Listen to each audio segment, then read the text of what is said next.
8, 9, 9. Nah, selanjutnya kita masuk ke kolom frekuensi. Kalau kolom frekuensi, kita tuliskan angkanya atau jumlahnya. Nah, yang mendapat nilai 6 ternyata ada 8 siswa. Nilai 7, 8 siswa. Yang mendapat nilai 8 ada 7 siswa. Yang mendapat nilai 9 ada 6 siswa. Dan yang mendapat nilai 10 ada 1 siswa. Sehingga jumlah siswanya ada 30. Nah, inilah cara menyajikan data ke dalam bentuk tabel. Selanjutnya, cara menyajikan data ke dalam bentuk diagram gambar atau piktogram. Diagram gambar atau piktogram adalah diagram di mana datanya disajikan dalam bentuk gambar atau lukisan untuk mewakili benda yang menampilkan banyak benda sesungguhnya. Untuk penyajian data yang lain, tentu saja kita bisa menggunakan gambar-gambar yang lebih menarik, seperti gambar mobil, pohon, uang, dan sebagainya.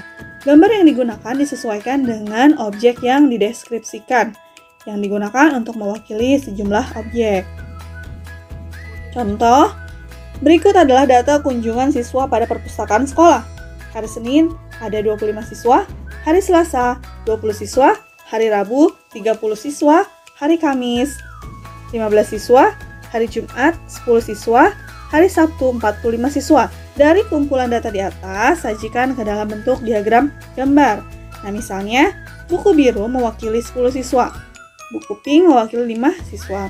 Maka, langkah pertama kita buat tabel. Nah, di sini ada kolom hari, kolom frekuensi, dan kolom gambar. Nah, untuk kolom harinya kita buat Senin, Selasa, Rabu, Kamis, Jumat, Sabtu. Kemudian, frekuensinya hari Senin 25 siswa. Maka bisa kita gambarkan 2 buku biru, berarti 20 ditambah 5 buku pink. Kemudian hari Selasa 20 siswa, hari Rabu 30 siswa sehingga 3 buku biru. Hari Kamis 15 siswa, jadi buku biru dan buku pink. Hari Jumat 10 siswa, maka buku biru, dan hari Sabtu 45 siswa, maka 4 buku biru dan 1 buku pink. Nah, inilah cara menyajikan diagram gambar. Selanjutnya, menyajikan data dalam diagram batang. Diagram batang biasanya digunakan untuk menggambarkan perkembangan nilai suatu objek dalam kurun waktu tertentu. Diagram ini sangat tepat digunakan untuk menyajikan data yang variabelnya berbentuk kategori, dapat juga data tahunan. Dalam diagram batang dibutuhkan sumbu datar yang menyatakan kategori atau waktu, atau sumbu tegak untuk menyatakan nilai data. Sumbu tegak maupun sumbu datar dibagi menjadi beberapa skala bagian yang sama. Nah, contoh berikut adalah data lulusan pada sebuah sekolah. Tahun 2016 ada 60 siswa, tahun 2017 50 siswa, tahun 2018 70 siswa, tahun 2019 80 siswa, dan tahun 2020 100 siswa. Dari data di atas, sajikan ke dalam bentuk diagram batang. Nah, langkah pertama kita buat garis vertikal dan garis horizontal. Untuk garis vertikalnya menunjukkan banyak lulusan. Untuk garis horizontalnya menunjukkan tahun. Nah, langkah selanjutnya kita membuat skala dengan datanya. Nah, di sini Ibu membuat skala 20 ya. Sehingga ketika membuat skala jaraknya harus sama. Nah, jadi setiap naik kelipatan 20 dan jaraknya harus sama. Kemudian vertikalnya 2016, 2017, 2018, 2019, dan 2020.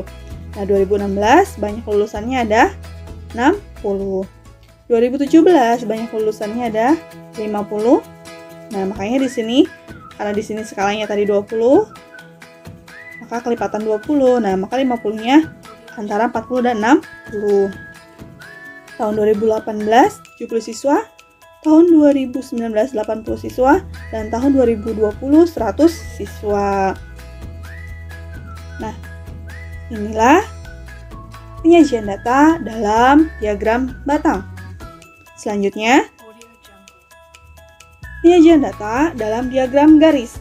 Diagram garis biasanya digunakan untuk menyajikan data yang berkesinambungan atau kontinu. Misalnya, jumlah penduduk tiap tahun, hasil pertanian tiap tahun, dan jumlah siswa tiap tahun. Nah, contoh berikut adalah data penjualan buku di suatu toko selama beberapa bulan. Januari 20 buku, Februari 15 buku, Maret 35 buku, April 25 buku, dan Mei 10 buku. Dari kumpulan data di atas, sajikan ke dalam bentuk diagram garis. Yang pertama, kita buat garis vertikal dan garis horizontal. Garis vertikalnya menunjukkan banyak buku terjual. Sedangkan garis horizontalnya adalah bulan. Nah, kita buat skalanya. Nah, di sini Ibu pakai skala 10 ya. Ketika membuat skala harus sama jaraknya. Jadi setiap naik itu kelipatan 10 dan jaraknya harus sama. Nah, Januari buku terjual sebanyak 20. Februari sebanyak 15, Maret sebanyak 35, April sebanyak 25, dan Mei sebanyak 10 buku. Nah, setelah kita buat titik, kita hubungkan titiknya dengan menggunakan garis. Nah, ini menyajikan data dalam diagram garis. Selanjutnya, menyajikan data dalam diagram lingkaran. Diagram lingkaran adalah penyajian data dengan menggunakan gambar yang berbentuk lingkaran. Bagian-bagian dari daerah lingkaran menunjukkan bagian-bagian atau persen dari keseluruhan. Untuk membuat diagram lingkaran, terlebih dahulu ditentukan besarnya persentase tiap objek terhadap keseluruhan data dan besarnya sudut pusat sektor lingkaran. Penyajian data dalam diagram lingkaran terbagi atas beberapa juring yang dinyatakan dalam bentuk persen atau dapat pula dinyatakan dalam bentuk besar sudut.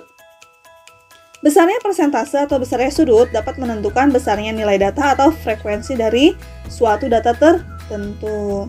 Jika juring dinyatakan dalam persen, maka untuk satu lingkaran penuh adalah 100%.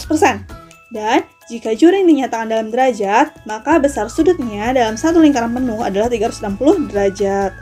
Contoh, berikut data kesukaan terhadap mata pelajaran dari 48 siswa. Nah, yang menyukai matematika ada 8 siswa, bahasa Indonesia ada 22 siswa, IPA 12 siswa, dan bahasa Inggris 6 siswa. Dari kumpulan data di atas, sajikan ke dalam diagram lingkaran.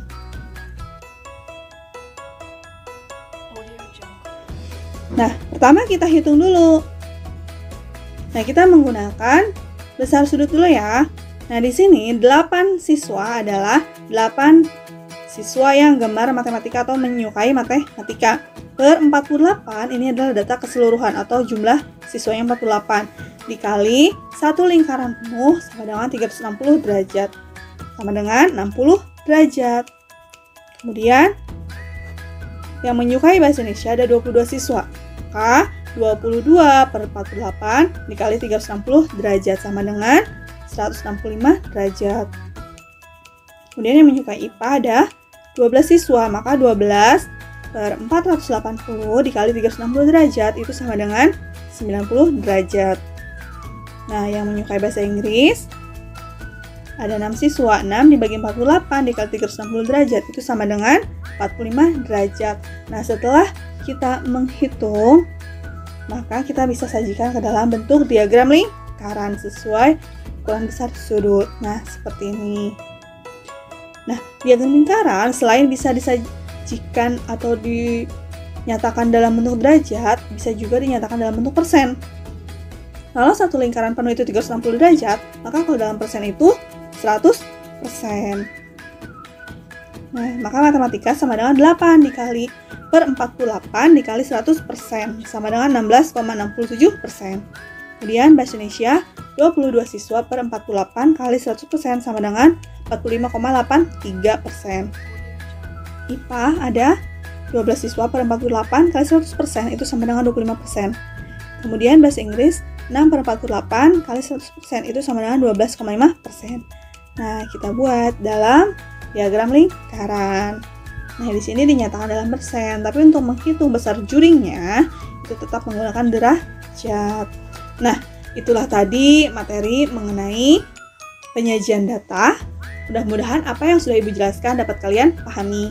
Terima kasih. Wassalamualaikum warahmatullahi wabarakatuh.